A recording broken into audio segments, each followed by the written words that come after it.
Hi everyone, it's John from What Up. Welcome back to another video. Now, in this video, I'm going to be talking about Gawyn Trakand, one of my favorite Wheel of Time characters. Now, I know what you're all thinking. He's not exactly a fan favorite. In fact, most of you kind of just tolerate him as a second to Egwene in the series, and some of you outright hate him. So I'm going to talk about his motivations, his history, and why he does some of the things he does during the series, and why I think he's actually a pretty integral character to the plot of the whole series, and what would happen maybe if he wasn't around. Now, before we get into that, the community section at the end of this video is featuring Peter Nikolenko. Now, Peter is an amazing animator and armorer. Try saying that 3 times fast. I don't think I could do it. Now, Peter has done some fantastic Wheel of Time among other armor work. So if you've already seen the video and you want to take a look at some of his work, click in the description box down below on the link for the community section and jump right there. Now, before we get started in the video, there is one other thing I want to talk about.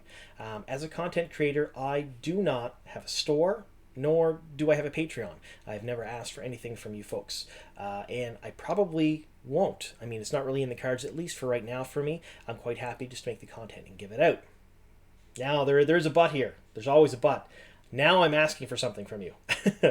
May is Sturge-Weber Syndrome Awareness Month.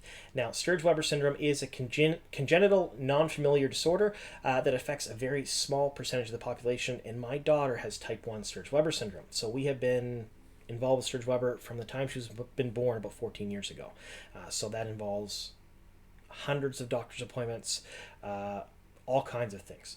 Now, what I'm asking is this. Since it's Sturge-Weber Syndrome Awareness Month, if you can, there's a link in the description box down below to the Sturge-Weber Foundation website. Go there and learn a little bit about Sturge-Weber. I'll talk a bit more about it at the end of the video. Again, the link to that is in the description box as well. But go to the website, read some stuff, educate yourselves, maybe educate some other people, and pass the word on.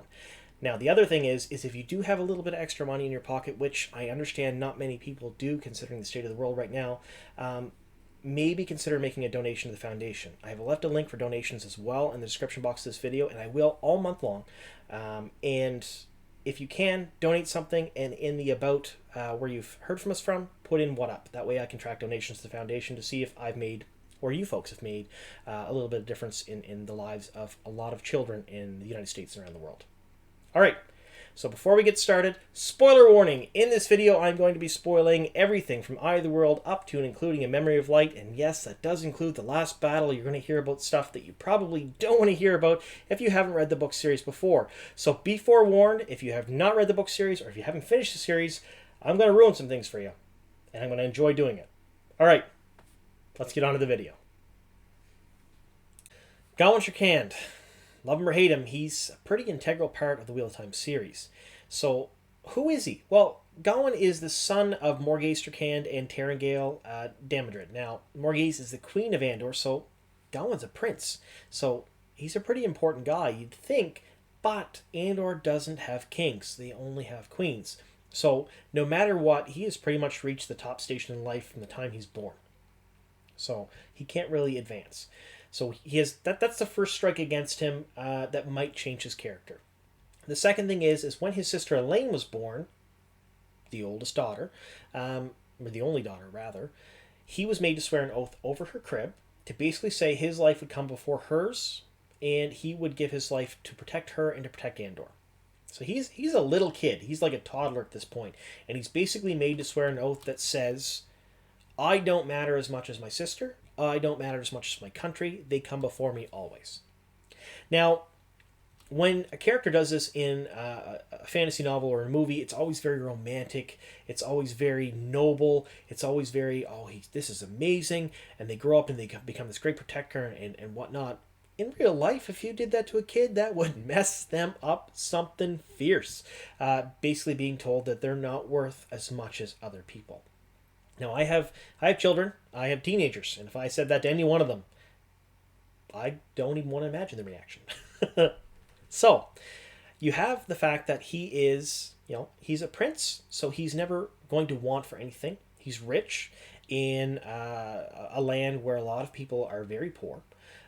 He is very sheltered. He's never really had to work in the conventional sense for anything he has. He's been given everything. He's being told that your job is to die before your sister or to die for your country. That is it. So he basically has a whole bunch of stuff against him at the very beginning. So right at the beginning, when he's small, he's a little kid, he has all these strikes against him. Then he has a brother, Galad. Now, Galad is the personification of what's right. He will do whatever is right, no matter who it hurts. So I look at the three of them this way. So I see Galad as the personification of justice and what's right, and cold logic. I see Gawyn as a purely emotional creature. He just acts on instinct and emotion, and that's pretty much it. And then his sister Elaine in the middle is kind of the perfect mix of both of them, and which is great because she becomes queen, and she goes on to do some very, very important stuff in the book. So she kind of needs a lot of that all together. So you have this emotionally charged man, young man, with all this baggage. We first meet him in the Eye of the World. What do we see? We see a stereotypical prince. We see a tall, handsome, reddish blonde hair, very good to Rand, seems to be good to the people, worried about the common folk. What you would consider the good prince in a movie or a TV show or a book. That's what you see.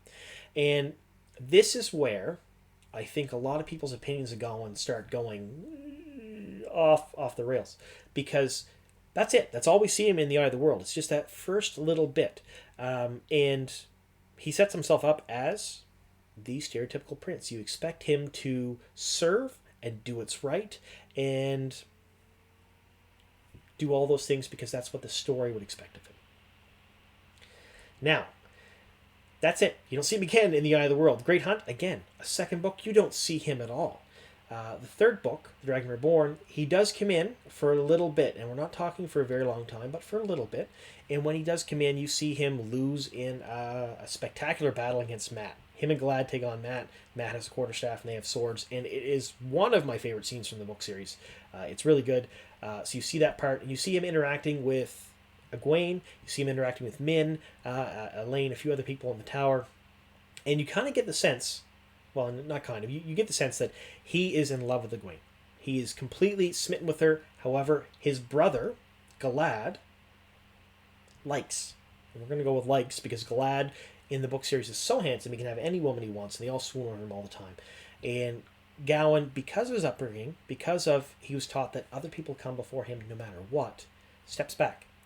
And even though his feelings are very strong, or he feels like they could be very strong for Egwene, and Galad really doesn't have strong feelings for anyone, he just likes women, steps back and lets his brother court or try to court Egwene, even though his own feelings are hurt.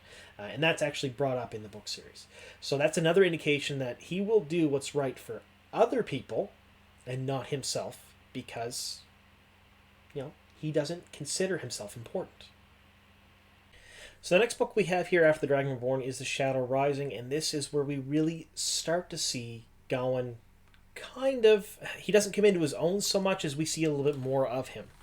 Now in this book series he spends a lot of time with Min, he spends some more time with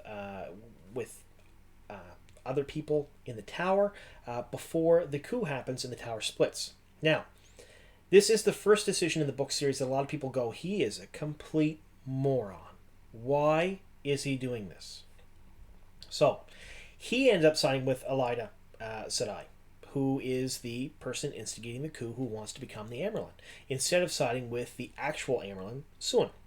Now, a lot of people say, well, he's in the tower, he's a prince, he should do what's right, he should be siding with Siuan, he should have taken all his younglings and should have gone and helped his instructors and helped the other warders fight off the coup and what happened. But you got to stop and think for just a second here. He has zero emotional connection to Siuan, other than the fact that this woman has lied to him a number of times, and not an outright lie, because I said I can't lie, but has danced around the fact where his sister, where Egwene, and let's face it, probably more importantly to him, where Egwene is, and what they've been doing the whole time in the book series, because they're not in the tower, and he's scared they're in danger, and he's worried about them. Again, he's not worried about himself, he's worried about them. So that's his whole interaction with Siuan Sanche. That's pretty much it. And Elaida, he has grown up with this woman. She was an advisor to his mother at court for a number of years. He has at least a better emotional connection with her, even though she is the emotional equivalent of a cold bowl of porridge I guess, than he would with the actual Amyrlin. So when this happens, of course he's going to side with someone he knows a little bit better, someone who he thinks may help him protect those he loves, because his whole job is to protect those he loves. Now, during all of this, he has to fight and kill two of his instructors, both Blade Masters. So here's our first instance where Gawyn does something to serve someone else that he does not want to do, and it can damage it does damage him, because he thinks about it the rest of the book series, where these people were close to him and he killed them, and he's a young man, probably, and I'm not saying for sure because I don't believe the book series actually says if they are or not. If they are, please let me know in the comments down below. The first people he's killed, and they're people he's been close to, so that's going to mess him up too. Then during the whole confusion, he sees Min with these two other women and the false dragon, and at this point he has been helping the coup. He has been doing what he thought was right to keep the tower whole, that would best benefit his sister and Andor and Egwene. Then he meets Min on the way out. Now he knows Min is a friend of his sister, a friend of Egwene, and he breaks the rules to help get them off the island, because he doesn't know who the other two women are with Min, because when Suin and Lyanna were stilled, they changed their appearance, so he doesn't know who they are. He knows who the false dragon is, but he is not a threat to anybody, because he's been gentle and he's just kind of give up on life. But Min asks him for a favor to help get off the island, because it would help his sister and help, to a greater extent, Egwene. And because of that, because he wants to serve the people he loves, he helps them out. So, when people talk about his first really bad mistake was supporting Elaida and not Suin, I think it wasn't a mistake, at least not in his part. In his mind, he did the right thing in that moment, because he had an emotional connection, and he's a very emotional person, and he was doing something that he thought would help his sister and help Egwene. And that's all he really, truly cares about. He didn't, and I'm going to say this, he doesn't care about the tower, but he cares about the tower because Egwene and Elaine do. He himself has zero skin in the game. He doesn't really care if the tower's whole or not. Then the next book, again, we don't see him again. The Fires of Heaven, he's not around. So as this goes through, you see him, you don't see him, you see him, you don't see him, and when you do see him, he does something usually pretty big that most people don't agree with. And that's where all the hate comes from, and where people think he's stupid. Alright, so now we are on to Lord of Chaos. Now, Lord of Chaos is a pretty big book for Gawyn. Now, Gawyn is... like we said it before, he's an emotionally charged person, and he loves Egwene, just absolutely loves her. And in this book, you actually see him and her meet, and he professes his love to her, and she to him, and it was very touching, very emotional, and they spent some time together, and it was really good for him. However, this is another thing where things start to fall apart for him, at least internally, because he loves Egwene, he has a very big emotional connection to her, she has an emotional connection to him, but he is still aligned with the Tower, who she is against right now. Now, he is still with the younglings. They're still working for the Tower Aes Sedai, because essentially he kind of thinks it will be the best thing for his sister, who he is still supposed to serve before himself. Now, also in this book, one of the biggest, baddest battles in the whole book series, Dumai's Wells, happens, and he fights in the Tower Aes Sedai's side. And after that, he's gone. That's the rest of the book for him. We don't see him again. So his decisions in this book that people don't like are the fact that, well, yeah, he loves Egwene, but he's not doing what she wants. He's still trying to do what he thinks is right for Elaine, who he is having an internal struggle with placing above Egwene in his mind. So Elaine will be the Queen of Andor. Elaine has been the person he was supposed to serve his entire life. He still thinks that having Elaida in power will be good for Elaine, because he is being kind of led on that it will be. And he is hoping that it will be better for Egwene at that point. Now, at this point you say, well, Egwene knows better, and she has told him so much, and he should just listen to her. He's a young man. He doesn't have a whole lot of experience in love. As far as we know, this is his very first time he's been in love, very first woman he's been with. And he is trying to do what he feels is right and best, even if it isn't exactly what she wants. And that's killing him. That's tearing him up inside. So, After that book's done, again, the next book, we see him very, very briefly, where he shows up and he takes the younglings back to the tower, and that's it. We don't see him again. So another one of those big things where we see him briefly, he does something most people go, why is he doing this? We know all these reasons he's doing this. Why is he doing this? And then he does the exact opposite thing that you would expect or want him to do. So that, again, more, on the scales of not liking him, more stuff on that scale. So the next few books with Gawyn are pretty much a wash. We don't see him in The Path of Daggers, Winter's Heart, Crossroads of Twilight, Knife of Dreams at all. He doesn't even show up a bit. He's mentioned, but he's not there. And then he kind of makes up for all of that in The Gathering Storm, because there are quite a few chapters from his perspective where he's with the younglings and he starts to come to the realization that supporting Elida was not a great idea. In fact, it was probably the worst thing he could have done. And it, in fact, hurt Egwene and it hurt Elaine. And those are two things that he never wanted to do. So he comes to those realizations to himself, realizes that he did make a mistake, and he tries to right it by searching out the rebel Aes Sedai. He finds Suin. Suin leads him to the rebel Aes Sedai, and from there he realizes that Egwene has been captured, that he needs to rescue her. Now, Egwene has been very vocal up to this point about not being rescued because she's working on the tower from within, and it is her whole central plotline part of the story where she is becoming the Amyrlin in their eyes because she is the Amyrlin already. She's not some novice because they can't take away her rank of Aes Sedai. He ignores all that and aids in the rescue, carries her to the tower. Now, when that happens, she kind of refuses to talk to him afterwards because he went against her wishes. Now, this is another big reveal moment of his motivations and what he thinks he should do in the series that most people who read the series don't like. Most people go, oh my god, he did exactly the opposite of what she wanted. What a terrible man.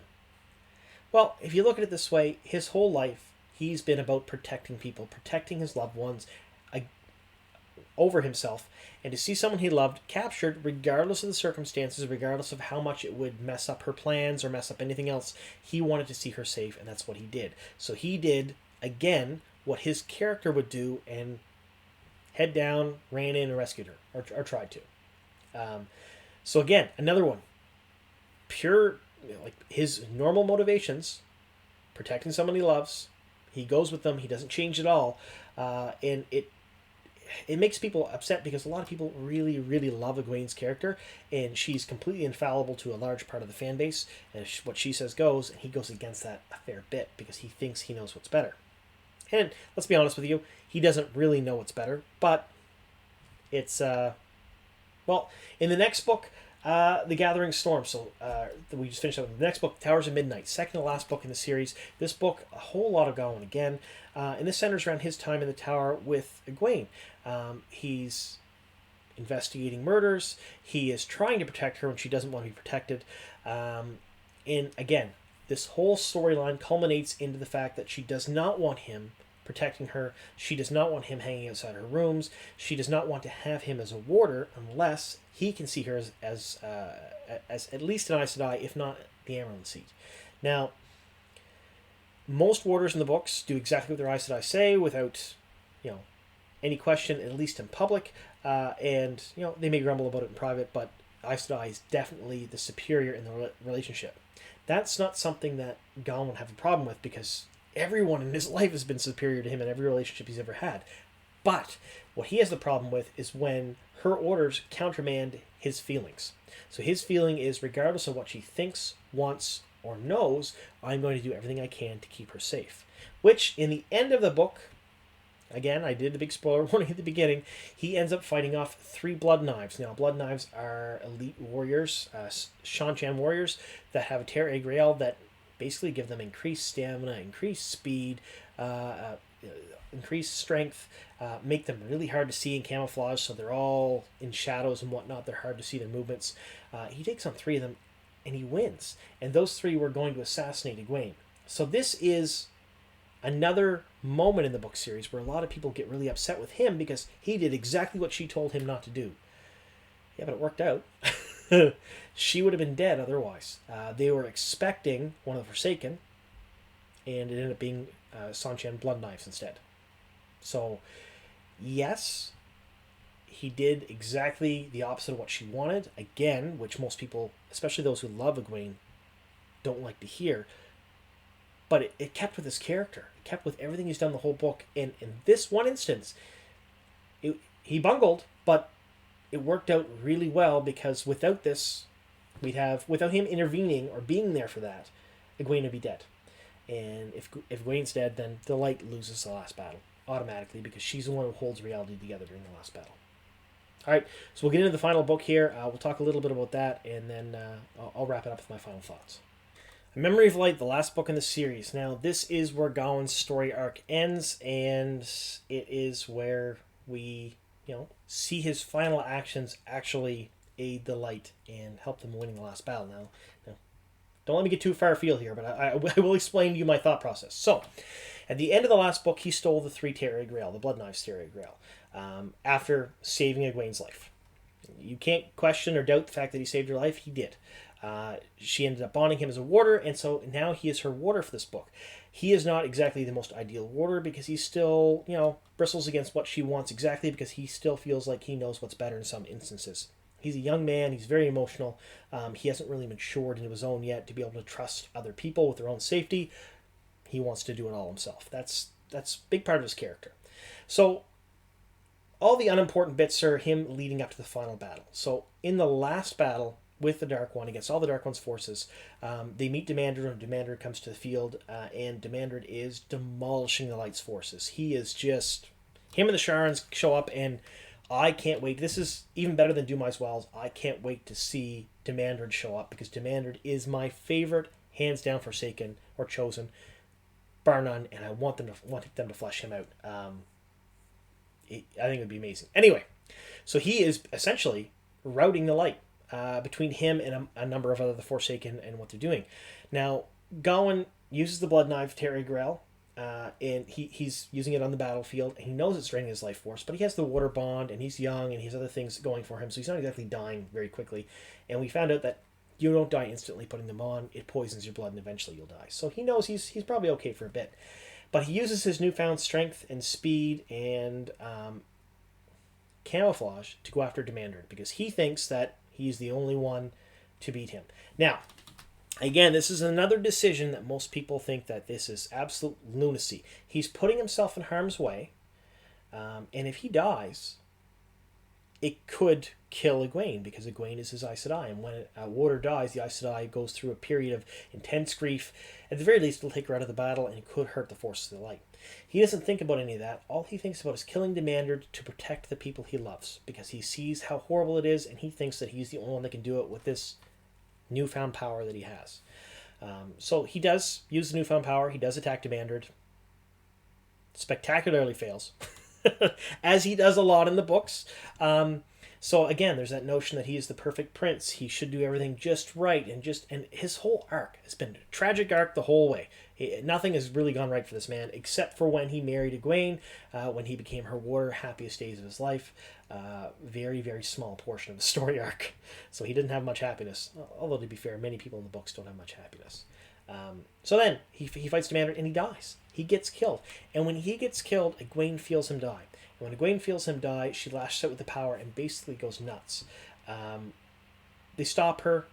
They tell her to rest. She says no. She needs a Sa'e She goes out, and she uses this thing to basically weave the Flame of Tar-Valon, is what they're calling it.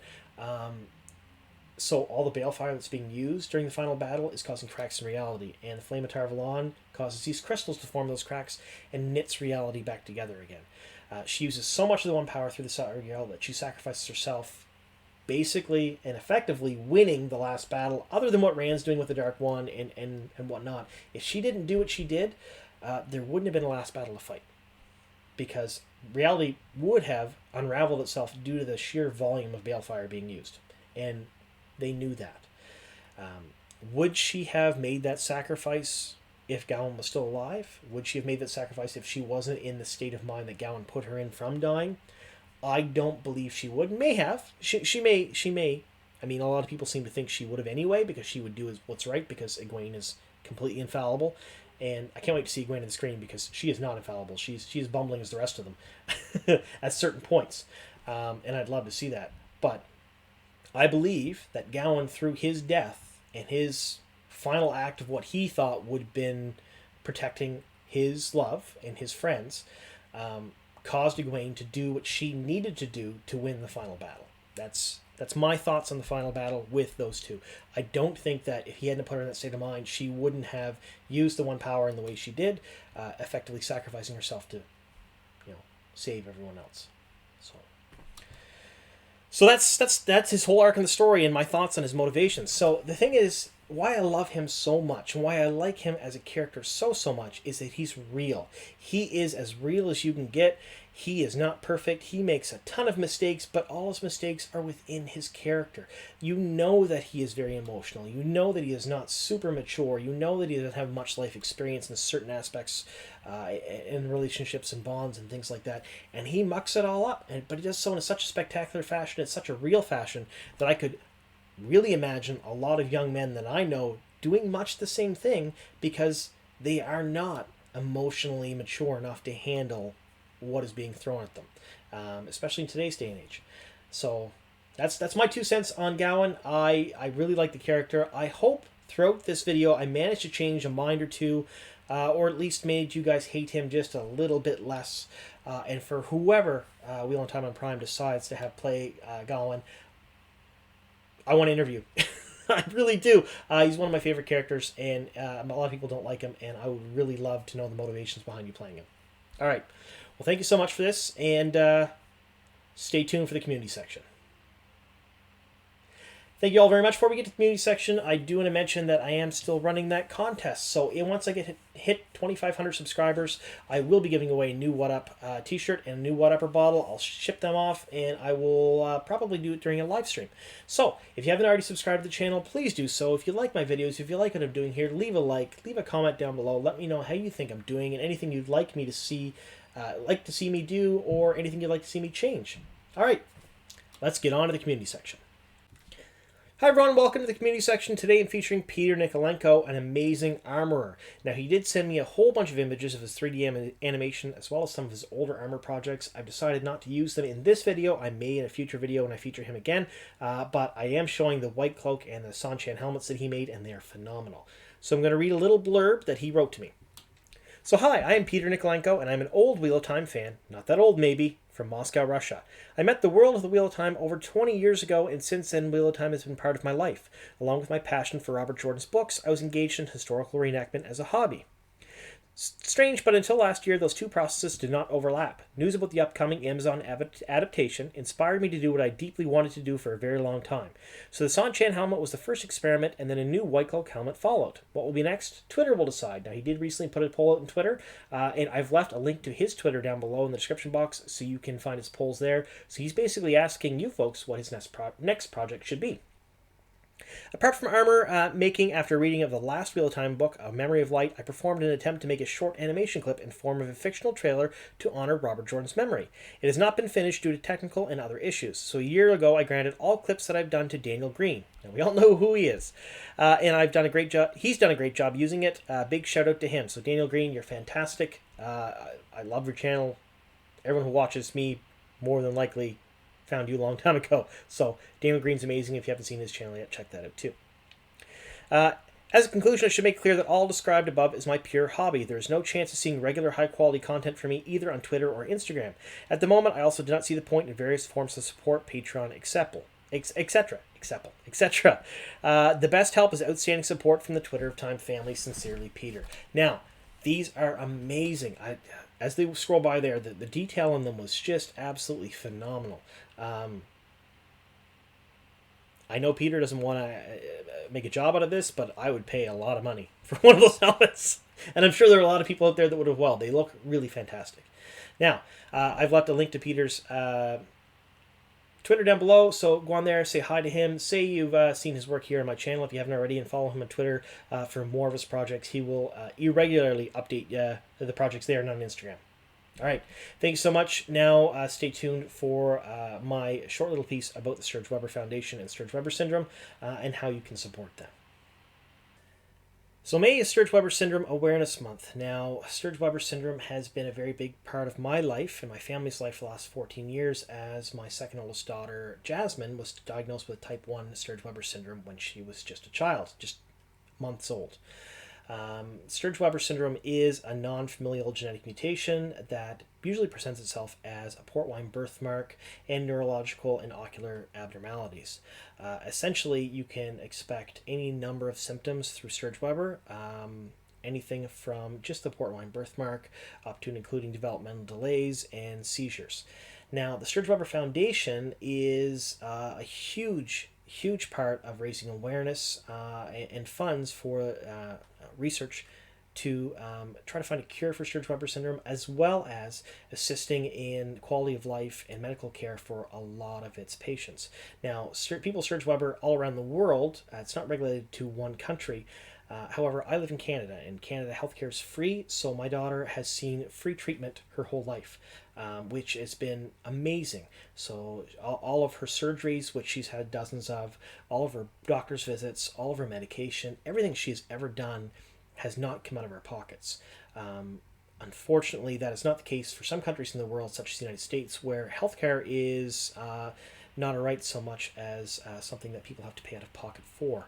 And the Sturge-Weber Foundation is a big help with that. So for children born in the U.S., they help with medical bills, help them navigate certain aspects of the insurance process, help them with anything and everything they need, up to and including counseling for the families, because this can be quite a traumatic blow to a family to find out that someone has such a potentially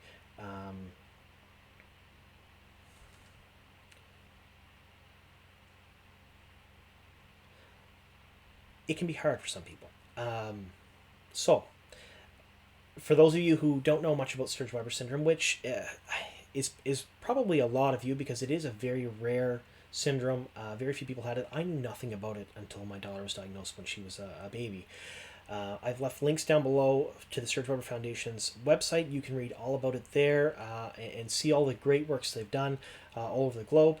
And I've also left the link in the description box for you to donate to this wonderful organization. If you have the ability to do so, please do so. I don't ask for anything from my viewers normally, but this is an amazing cause, and they are a very worthwhile foundation. And I would like to see everyone from What Up and my viewers support them in some way, shape, or form, whether that be monetary, right up to and including just educating yourself about Sturge-Weber, so you know a little bit more than you did yesterday. All right, I want to thank you all for sticking with me here to the end of the video, and I want to thank you all for listening. Here's to many more.